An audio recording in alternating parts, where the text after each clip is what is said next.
hearts of others. Great, great, great. I'm just trying to fix our Your camera. camera. There we go. Everyone should see me now. We do. Yes. Okay, great. And You all friends, suited and booted this morning. Good well, morning, sir. it is that Tuesday following the fourth Sunday. This is my Okay. denominational meeting. Our Bishop's Council meeting starts at 10 a.m. So I'm trying to look the part, so to speak. Mm-hmm. Mm-hmm. So, beloved, I'm Andy C. Lewter of the Hollywood Full Gospel Baptist Cathedral of Amityville, New York, and the Queen's Ministry of New York City. And it is my joy and my delight not only to be present, but to host this conversation as well. Well, friends, I want to start here today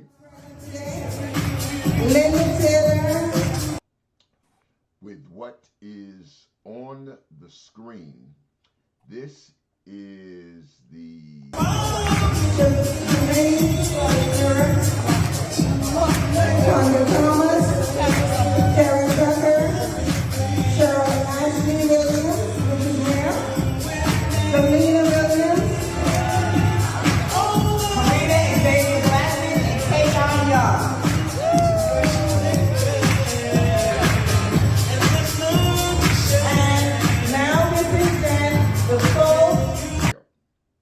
I was informed that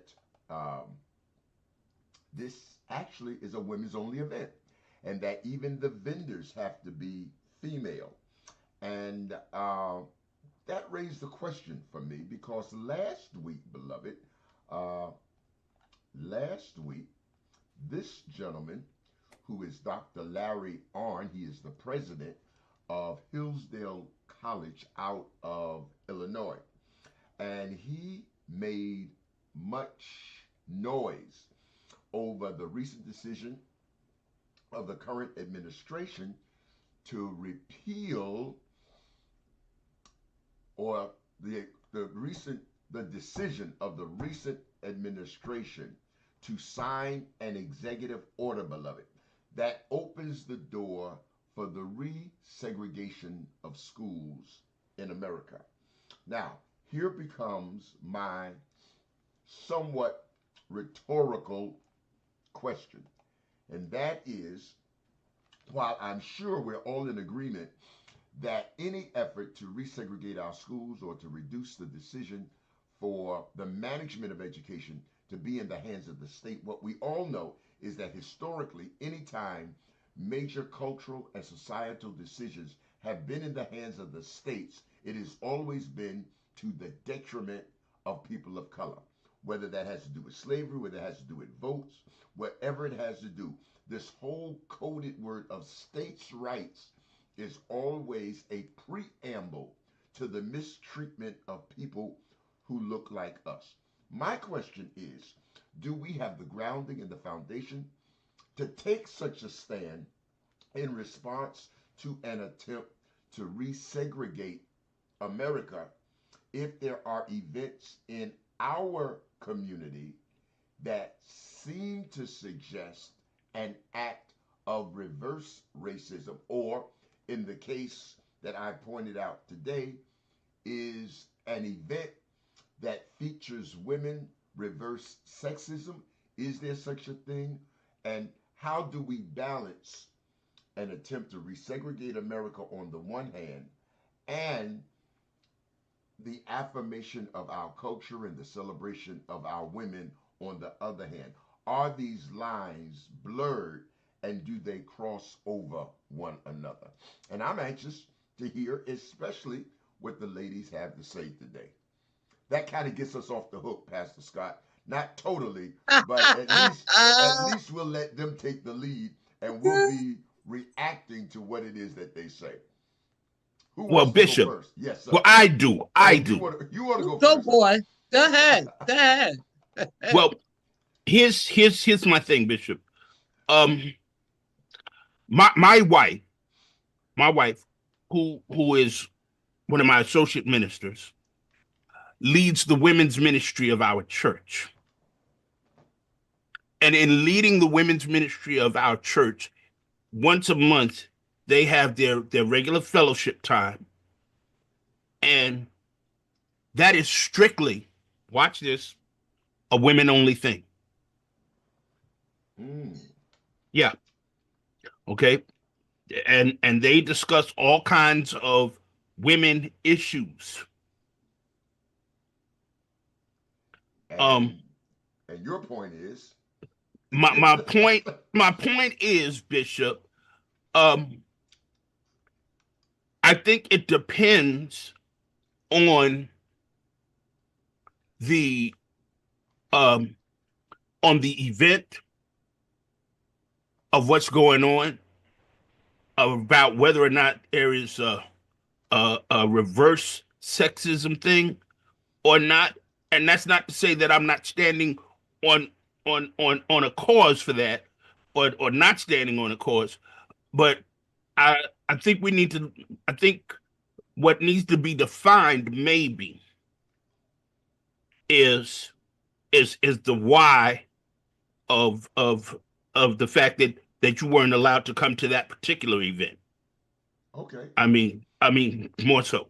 Okay. Now, in the case of my wife doing what she does, and that being an only women's thing, they talk about all kinds of stuff. I mean, from childbirth to husbands, to their man, they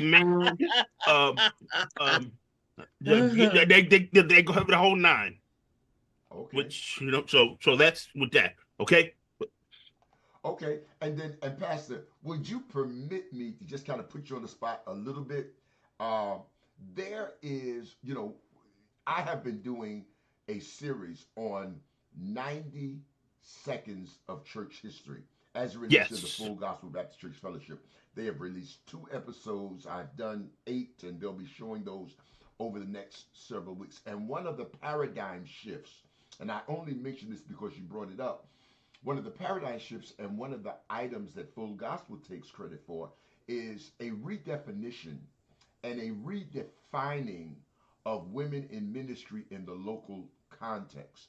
And so Full Gospel is credited with elevating the status of women, and rather than treating women in ministry who are our spouses as subordinate figures, an associate minister or an assistant minister, as you referred to your wife, there is more of a partnership that is suggested and projected. And so the women are referred and identified as co-pastors, which suggests an equality or a same level kind of recognition of the women. I'm just kind of curious, and again, I'm not putting you on the spot because I do know in the Baptist church that has to be voted on by the congregation, but I'm just kind of anxious to get your reaction and your response to that as well. Well, my wife does indeed work in partnership with me. And not use the title, but not use the title, not use the title, but she is in partnership with me. I'll give you an example. When they're praying, when the saints are praying for me, and of course when they include my wife, they include us as, we thank you for their leadership. Okay, we thank you for how they are teaching us and how they are leading us. So it's more of a co-pastorate in practice, even if it's not in name. Exactly. Okay. All right. Okay. Okay. But then, Bishop, since you went there, because I'm right behind them, I'm coming. Since you went there, Bishop, we gotta define. We have to define that that word "co" in front of that, because that "co" says equal. Yes. Okay, and a lot of guys call themselves the senior pastor, and then they call their person the co-pastor, as if they're like the next in line, or if they're like they're behind them. But when you use that word "co," that means you got equal status. Well, okay, and it's like two heads. Well, over one. Well, let me give you another perspective, because I have, uh, oh wow, almost 20 years ago. The title co-pastor was assigned to me when I came on a part-time basis from Ohio to assist my father.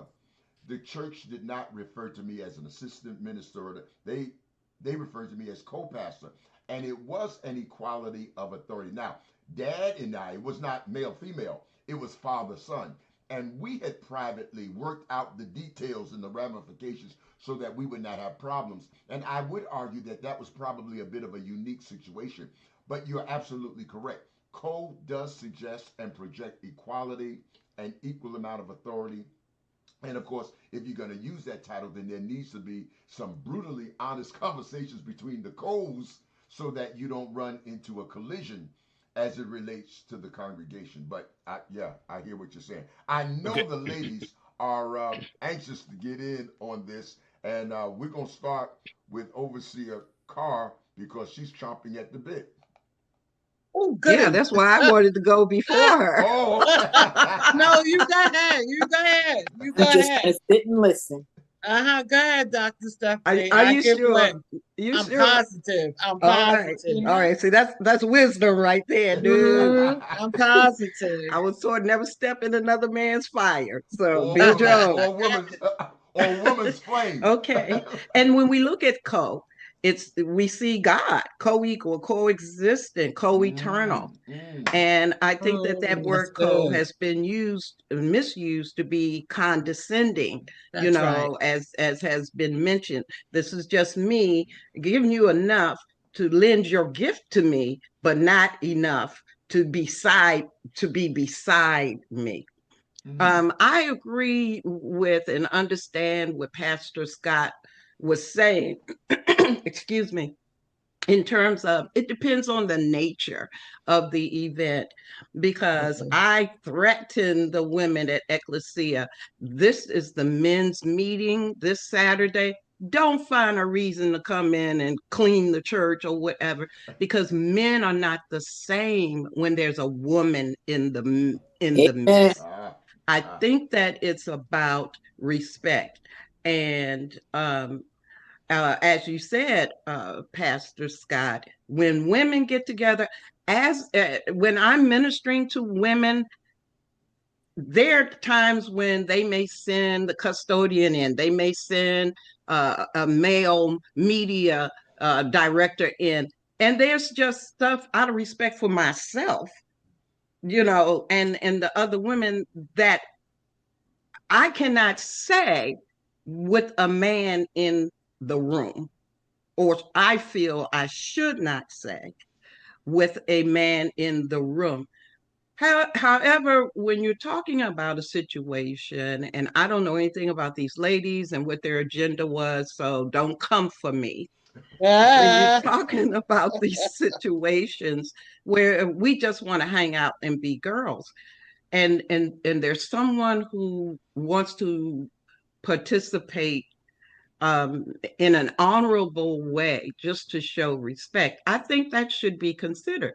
As a senior Black woman in America in ministry, to me, segregation is just a way of life.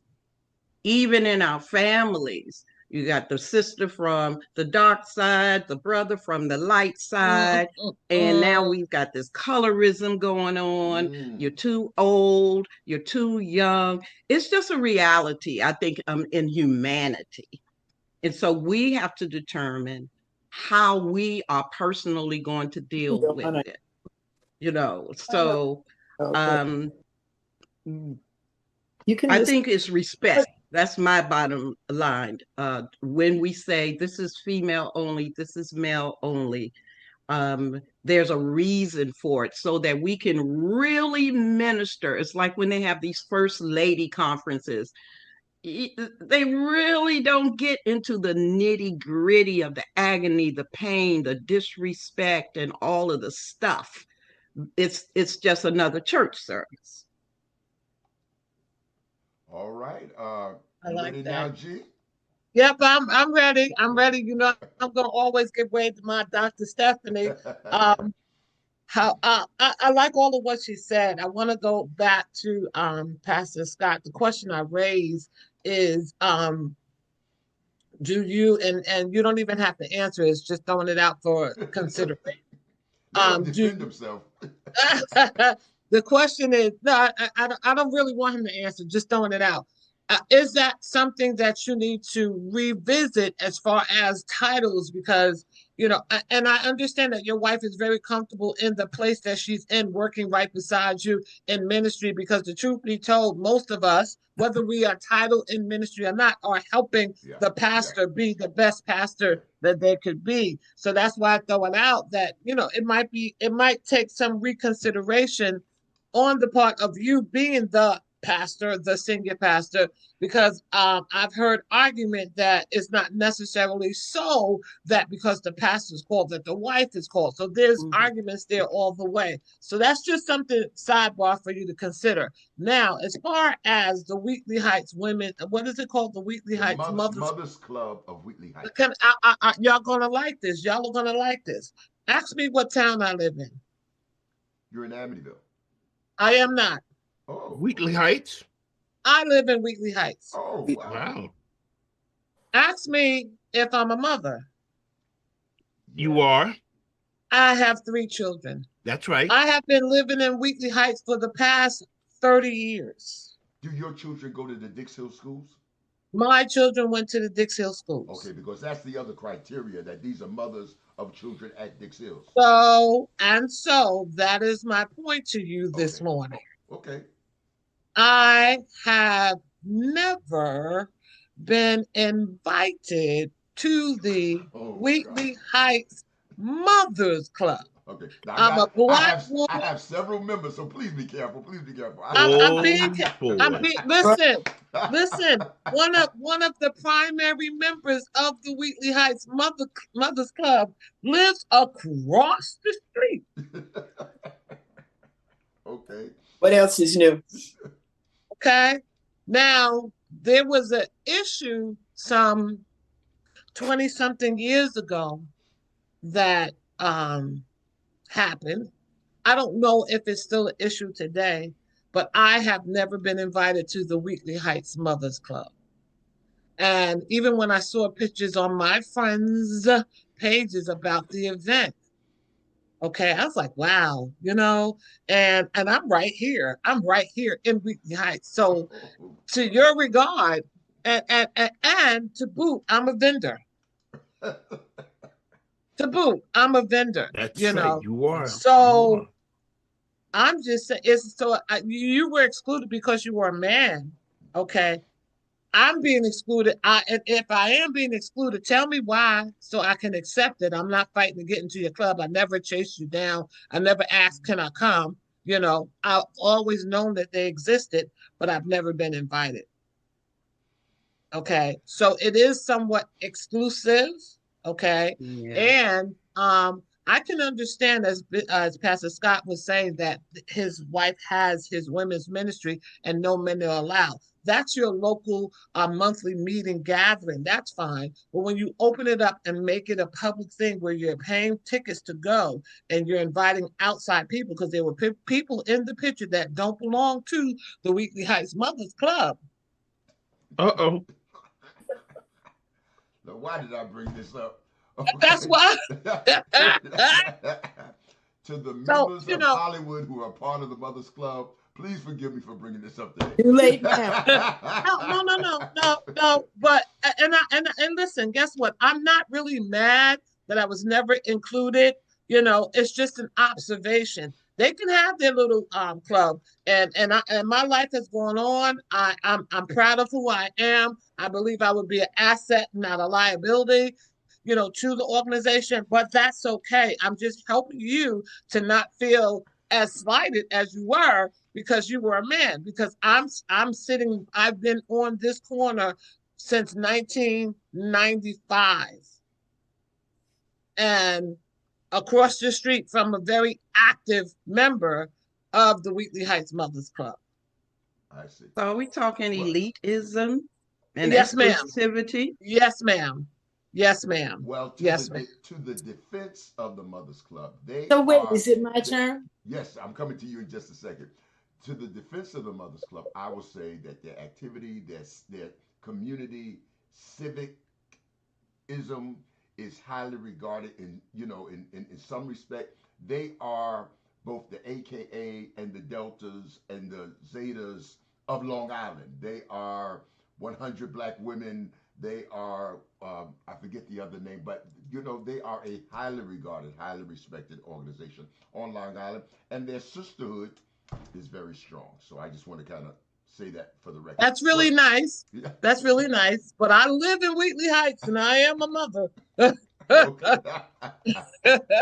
Okay, go ahead, overseer. Makes me glad I live in Center Reach. Anyway, I'm going to try my best to put it together. What's in my head? I've been listening to everybody. So I'm aware of the Wheatley Heights Mothers Club. I don't know, G, if you have to be invited or if as a mother in the neighborhood that you have to sort of kind of jump in, because I've kind of heard that piece too, because I am Delta Sigma Theta. I am 100 Black women. So, and I live in Center Reach. And a lot of times nobody invites me anywhere, but that's okay. It's one more thing off my plate. So in reference to the co-issue, for me, that goes back to the garden. We were supposed to coexist. And we have misnomered, misinterpreted, misdone everything as we have scripture itself.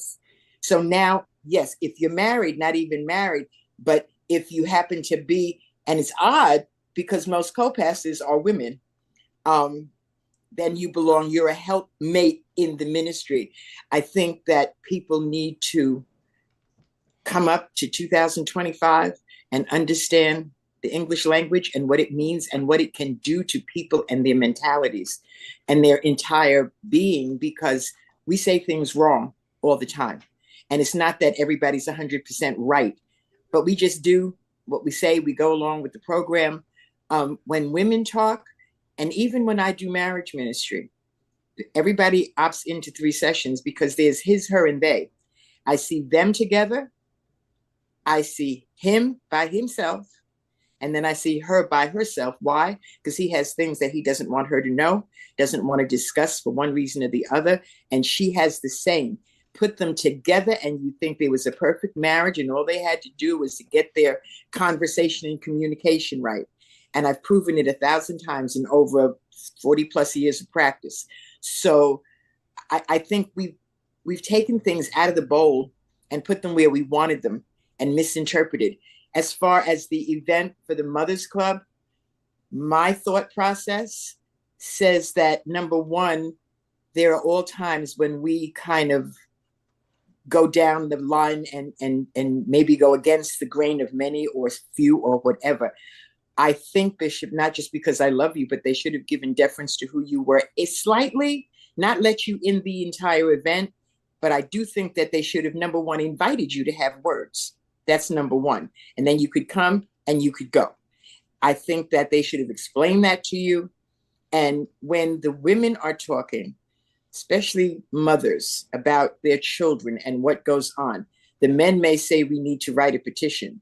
Somebody's going to jump out there and say, no, we need to march to the office. And that's how a lot of us got where we got. There's a number of things in the bowl.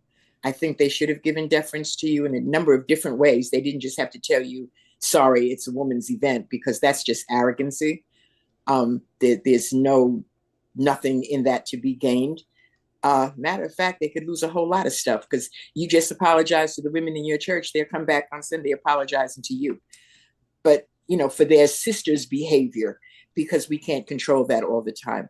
But that word co is straight from the garden. That's what God meant us to be, co-leaders. It had nothing to do with the church, and particularly the Black church, because that's where it happens. It has nothing to do with that. It has to do with partnership in ministry. And you can't have 2 leaders. You can't. You have to have one person up front, and then you need the support team. And the support team is not a co. It's an assistant. It's however you want to name it, but it's definitely not co. So there are many things in the pot, but I think those 3 distinctive things make a difference in the question. There's no segregation. If we state that we're a women's organization or we state that we're a men's organization, then people ought to have enough sense, not enough sense, but enough to know that there are certain differences that are going to come in, certain times when we have to be invited, certain times when we have to write letters. We can no more come into a church meeting or any other kind of meeting. You can't get into a Delta meeting if you're not a Delta. You stand outside the door, you find out what you want, and then it's brought in, not to me or to anyone, but to who the president is. And it's the same in all organizations, including our quote unquote spiritual religious organizations. There's one person in charge, one person makes that decision, which is why I have a problem when certain people named president say I had nothing to do with that, because you have everything to do with that. It is left into you by the decision of the majority as to how that is going to run. And again, women are women. And not only that, pastors are pastors if you want to take it to church. I've had church meetings in my house. I walk in my bedroom, which, believe me, is not that far away. Everybody's giggling and laughing, and I come out and it gets quiet. What did I do? Did I have cream on my head or something? Oh, nothing. We were just talking. And it's nothing detrimental. It's nothing out of the way. It's just people, and people are people, and we'll never change that. That's all I have to say. All right, so let me bring clarity to two things because I don't want to be misunderstood. I certainly don't want to be misinterpreted because my intent today is not to be critical of the Mothers Club. I love the Mothers Club. Right. I have spoken for the Mothers Club, both for their Martin Luther King program, blah blah blah. So this is not a criticism or a commentary on the Mothers Club. I was simply making a comparison. My greater concern and issue is that of Larry Arnn and those conservative neo-evangelicals who are attempting to take the country in a reverse direction. I want to make sure they're not given ammunition either knowingly or unknowingly to undermine our efforts to fight against the retrenchment and the regression of progress that we've had over the last 100 years. And I can already hear in my head those who are fighting for the resegregation of schools being able to say, but you're practicing the same thing on the other side of the equation. So I make mention of the Mothers Club, not as a criticism, not even as a commentary, but as a comparison to ensure that what we're doing in our community for positive reasons is not abused, not exploited, not taken out of context, and used to support an agenda that we're all against. So I want to make that clear. The second thing that I want to say to the defense of Pastor Scott and the whole usage of the title co-pastor, there is an issue of Baptist polity here. Baptist pastors are not appointed and sent to their pulpits by a bishop. Even though we have Baptist bishops, we have what is referred to as a weak episcopacy. The decision on who the pastor is a decision that is made by the congregation. And so you cannot legitimately call somebody a co-pastor if that is not endorsed and confirmed by the congregation. And so in many instances, and that's why I made the point that your wife could be a co-pastor in practice, even if it's not entitled, because the usage of the title requires congregational confirmation.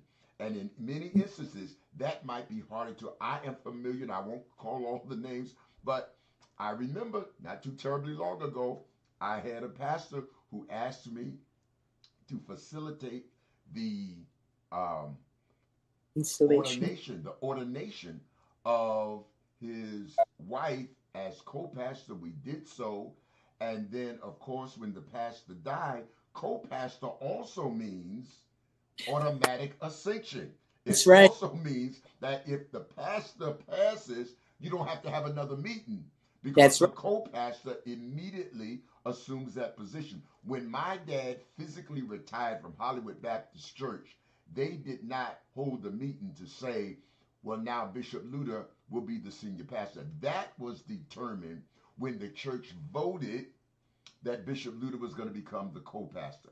It's That's right. called automatic ascension. Ascension. That's right. Mhm. Automatic ascension. That's right. That was the, so that didn't have to. But in this case, because the congregation did not understand that, it delayed the installation and the assignment of the person to become pastor, because the congregation didn't understand that when we voted and accepted them as co-pastor, we were we were we were simultaneously making them senior pastor if that situation arose. So, again, to the defense of Pastor Scott, the pastor can't just make his wife the co-pastor without some input from the congregation. Otherwise, you're gonna have trouble at the river down the road. No, So, I totally Remember. get that. I totally get that, Mhm. Bishop, and that's not even what I was implying. It was just the under because the church has to come into agreement with all of it,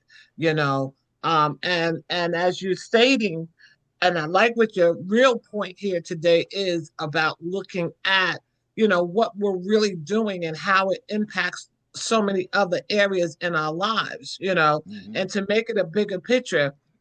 Unfortunately, we're still dealing with segregation, in our churches, in our neighborhood. Um, there's so many lines drawn that keeps other people out of our circles, so this is a really a big thing. And like you said, in the Baptist church, they're not sent. The church elects that pastor, and I learned also that every year, they vote them back in every year based on the bylaws of the church. So I get that. I also feel that it's a matter of, as you said, having those hard conversations. That's just like mm. talking about, planning a funeral before you die, like putting things in order. Those are the things that most of us don't want to talk about, that needs to be a discussion. And as he said, the church is already in the mindset of praying for them as a unit, as they don't pray for him and then her. They put them together. So it's just a matter of having that kind of conversation. Wow, yeah, yeah. And having been a member of the Baptist church for about 30 years, 30 plus, Bishop, you're absolutely right, because that's how several pastors that I know got to be co-pastors. And the one thing the congregation has to be careful of is that they receive a copy of the bylaws, because if they don't know, then anything goes. And they're supposed to receive a copy of those bylaws. And a lot of people aren't even aware of that. So we have to just watch and, again, continue to teach. And it starts in the church and in the home. Those are the two places. Those are our foundations. But we have to know. So we have to stay informed and be informed, because there's many things that I know, there's a lot of things I'm not aware of. And a lot of things I thank Bishop Lewter for. Bishop Lewter made me publicly straight in line as a Baptist who wore a robe, and I couldn't wait to put my bars on my robe, on my cassock. Oh. Thank you, Bishop Lewter. I love And I think that what we're dealing with also is, as you say, you have your constitution and bylaws. Mhm. That's the formal process, but then you have the culture, Mhm. which is the Mm. informal. And so it's just like segregation. The law is not going to stop people from hating. Right. Mm. It may prohibit certain behaviors. And so you may have a church that, or any organization that implies that it's equal opportunity. Okay, next month I'll celebrate 44 years in ministry leadership. All right. And that has mean successfully, thank you, successfully navigating the reality that, even though, because there's some places back then you weren't getting to the table, you weren't getting in the room. Mm. But even now, if you're in the room, it doesn't mean that we see you as equal. That's right. We see you as subordinate. We see you as the Yes. secretary. We see you as the Come one to on, get the sis. coffee. Yes. Because the men are different. I can be one-on-one with a bishop, a pastor, apostle, or whatever. But when other men come in the room, and some of that I believe is just nature. When other men come in the room, now it's kind of like Peter and Paul. Paul said, "Look, dude, I have seen you eat hot dogs. I see With you. sauerkraut and relish. But now, since you with a certain group, you don't associate with that. So we have to learn within ourselves the boundaries, how uh, deeply we're going to allow them to affect us. Are we going to use it as a stepping stone and fuel, or are we going to allow it to oppress us? So, I think it's just going to be an age-old battle. Another one. Actually, the same one. I have a controversy that I'd like to bring in, Bishop. Can I bring my controversy in? Sure, yeah. By all Okay. means. Your camera's off. I know, because I have people walking through. I get it. And I'm like, you're streaking through the video, okay? So, I took off camera. Now he wants to wave. Okay, wait a minute. Hello, sir, car. Yeah, now he's decent. He's decent. Okay. So the other controversy that I wanted us to discuss today, all of us are familiar with Leandra Johnson, the gospel artist. My favorite. Okay, so there's a scandal because she has an alcohol problem. Yeah. Okay. And I saw a clip where Pastor John Gray was affirming her, not affirming, validating her ministry, and how necessary she is, and so on and so forth. And there was the attack to say that, she shouldn't be singing gospel music if she's a struggling alcoholic. So I wanted to bring that to the table to see. That's good, right, Bishop? That's real good. Okay. Can I go first? So, I'm sorry. Can I go first?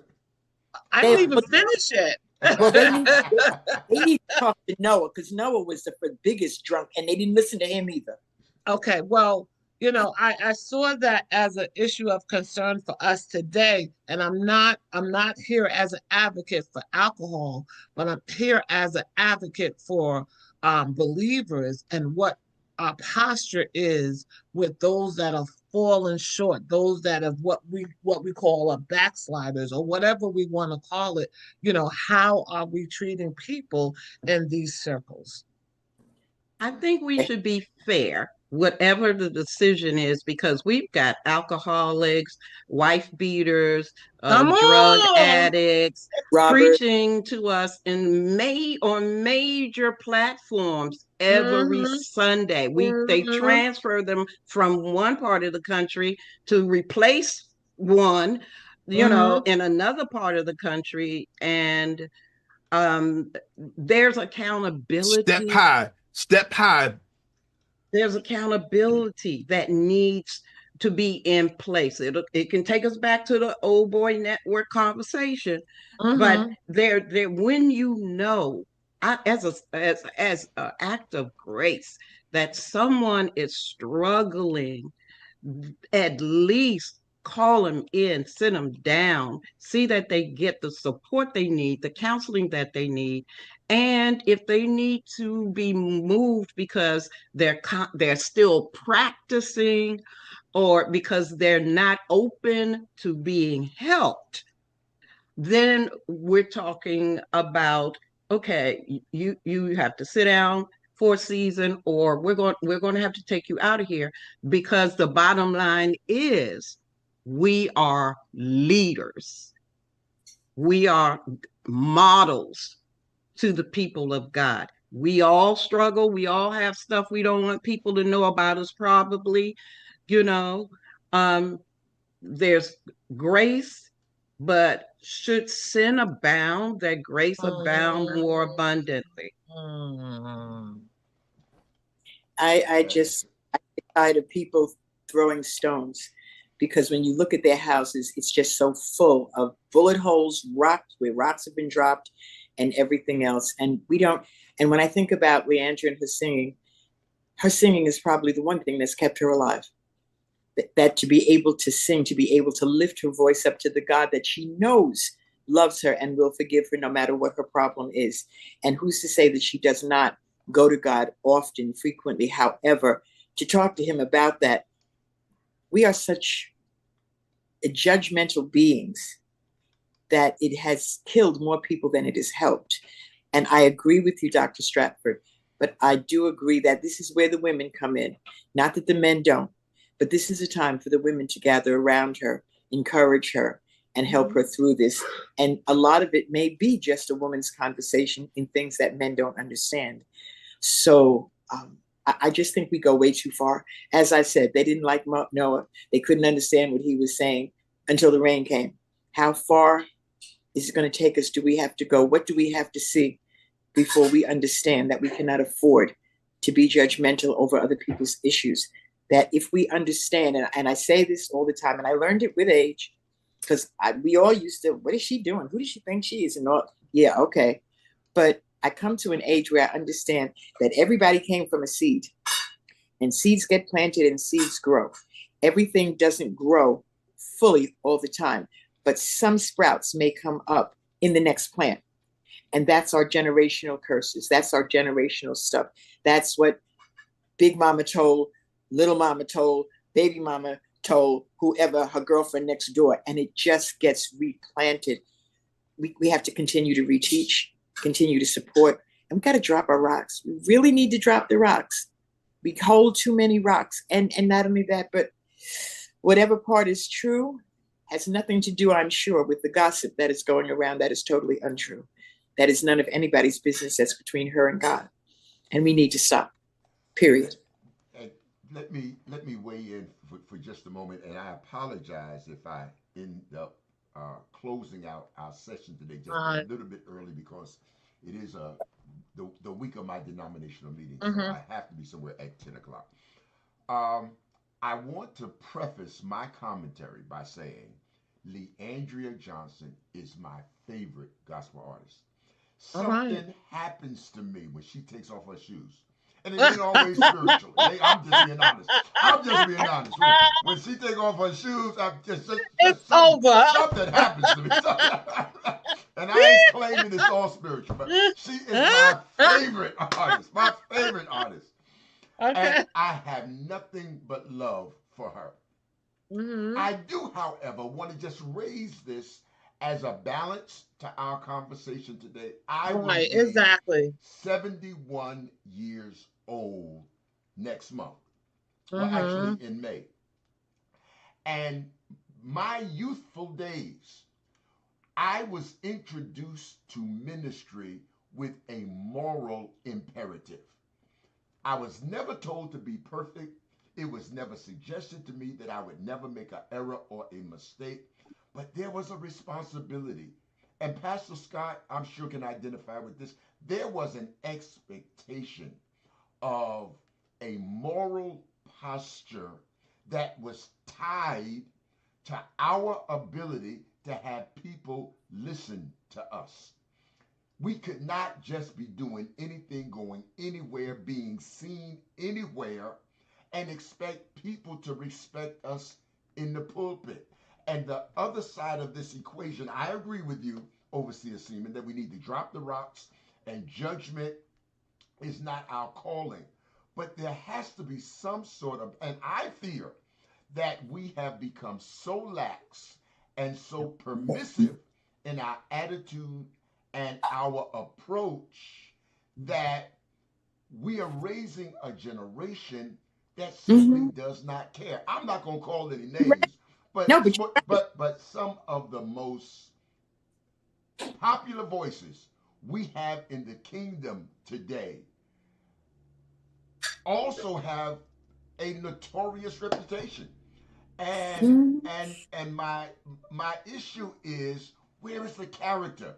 Where is the character of the clergy? I don't want to throw the baby out with the bathwater, and I understand that mercy and grace, all of that's important, but but at the same time, there has to be some expectation, some accountability, some reference to character if the clergy is going to mean anything at all. Because if we lose that, we lose our ability to speak for God. And I just offer that as a balance to the conversation that we're having today. So, Bishop, And I'm I think saying, what the and problem is, Okay, I'm, who's gonna we go? I'm not. this is a good Wait, topic. hold on. Now you spoke last. This 1 minute. Okay, I'm 1 minute. I'm going to claim age here. So, haha. So, I'm not saying that you're wrong, Bishop, and I'm not saying there shouldn't be accountability. But along with accountability comes the compassion and dropping of the rocks. That's what I'm saying. Because nobody minded when the Temptations were getting stoned out of their mind on drugs and therefore died, a couple of them from it. So, I'm just saying that we can't stop a lot of things, but that which we can put boundaries on, and we do need to bring, that's where the church comes in to bring the teaching and to bring the understanding that we all may not be perfect, but there are consequences. Bible teaches there are consequences to your actions. You must take care of and pay for everything you do on this earth while you're on this earth. So I just want to say that. I'm not saying that we should do that because I'm strict even with my grandchildren, but there has to be a balance. Let me put it that way. Amen. Amen. I just wanted to say, um, we confuse in the body of Christ maturity with gifting. Ah, If you can sing, if you can squall, if you, okay, here. But leadership implies you have reached a certain level of conformity, transformation, and maturity in Christ, so that these issues are not a struggle. Not saying that the enemy won't tempt you, but we as leaders should be in a place where our appetites are under control for the sake of the ministry. ah, Okay, I got one thing, okay, Bishop, okay, and I know okay. you got to go. I think it was Joshua when they went to fight and they didn't win. Joshua went back to God and said, "What happened? Why didn't we win?" And God said, "There is sin in the camp."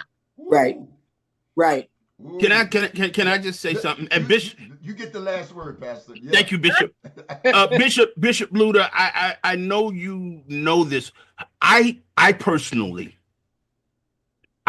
have worked with pastors. In particular, I've worked with two particular pastors who suffered with substance abuse issues. Mm-hmm. One of them, Bishop, very close to both you and I. Yeah, I know who you're talking about. And We and probably gift do. Yeah, and gift yeah. and watch this, gifted and anointed, Oh, the best of us all. gifted and anointed. Uh, and and yeah, there needs to be a moral standard. Yeah, there needs to be a moral standard. I mean, where the character, the integrity, all of that needs to take place. I mean, thank God for His grace for all of us, All of us. because it could have Mm-hmm. been me. Mm-hmm. Amen. Mm-hmm. Could have been me. But Amen. but but but but I think we need to go back and check out character, check out integrity as we go forth. You know, and I too, lovely Andrea. Hopefully not for the I same just reasons, thank but you we, for allowing us to have that conversation, yes. Bishop. Well, listen, That was friends, good. Thank that you. takes up just about all of our time. We certainly thank you for yours. We are so grateful that you're here today. Go in peace, joy, love, and happiness, for the author of the same most certainly goes with you.